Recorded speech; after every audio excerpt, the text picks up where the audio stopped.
Maniniwala ka ba if I told you that we only spent 23,000 pesos each in Singapore?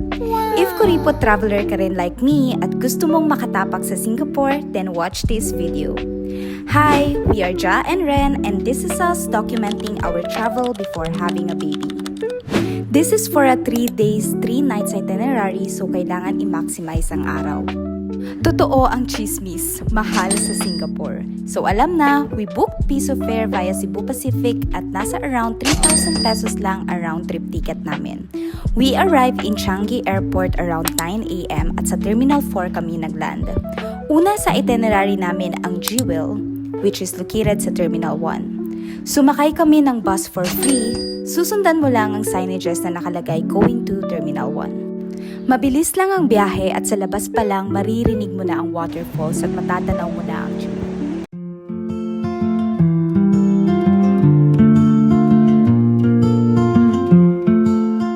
Sobrang ganda, di ba? Actually, mas maganda siya sa personal and it really gives social vibes. Libre lang yan. Super lawak to and you can choose whether mag-picture ka sa ground floor or 4th floor ng mall to get the best spot na walang photobomber.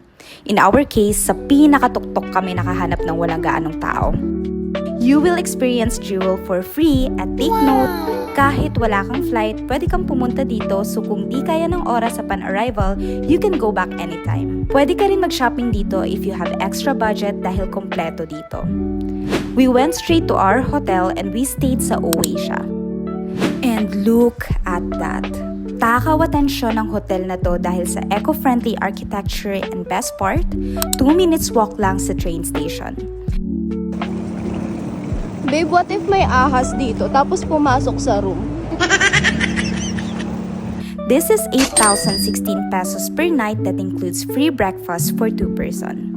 But if I will rate the breakfast, this is 5 out of 10. Nasa around 7,500 ang room without breakfast, so I suggest kumain na lang kayo sa labas. But if cheaper pa ang hanap nyo, may ibang hotel option sa booking site around 3,500 pesos or 4,000 pesos per night without breakfast. Second day, we woke up early kasi sabi sa weather app, This is what 75% chance of rain looks like.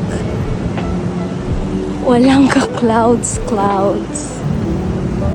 ang sadya namin sa Mustafa talaga is bumili ng perfume. Legit, napakamura dito. From Coach, Carolina Herrera, Dior, Versace, at marami pang iba. Bumili kami ng 9 pieces of perfume para sa amin at fam namin. Then nung pag-uwi, eto na yung 75 chance of rain na sinasabi nila. Totoo pala. Binash ko pa yung app. Anyway, nagpatila lang kami, then dumiretso na kami sa Merlion Park around 4 o'clock p.m. Masasabi mo bang pumunta ka ng Singapore without going to Merlion, di ba? Wow! Kakatapos ng ulan pero sobrang dami na ng mga tao, ng mga nagka-catch ng water at nakanganga. After mag-picture, aantayin sana namin yung Spectra Water Fountain Show sa Marina Bay Sands at 8 p.m. pero di na kaya ng tita kong katawan te. Umuwi na kami and we ate in fast food restaurant kasi yun lang yung kaya.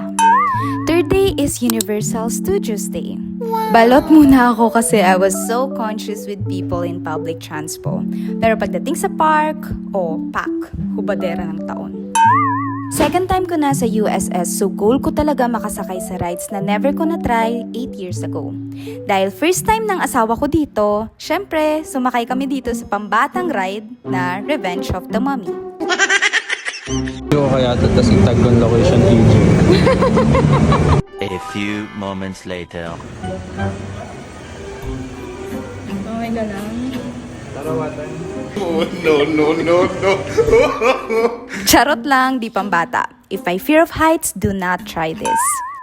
Maagang nalusaw yung kulot ko sa sobrang init, so nagpa-aircon muna kami sa mga pambatang shows at naghanap ng aircon na restaurant. Naghati kami sa isang meal kasi marami ang serving dito at naka-fasting kami. Sabi ng walang pambili. Hinuli namin ang ride that involves water, kaya naman, don't forget to bring your own raincoat o kaya shoe cover. Totoong mababasa ka dito at 6 Singapore dollars ang raincoat dito, B. There are too many must-try rides sa USS and these are my personal rating as a titang matatakotin sa heights.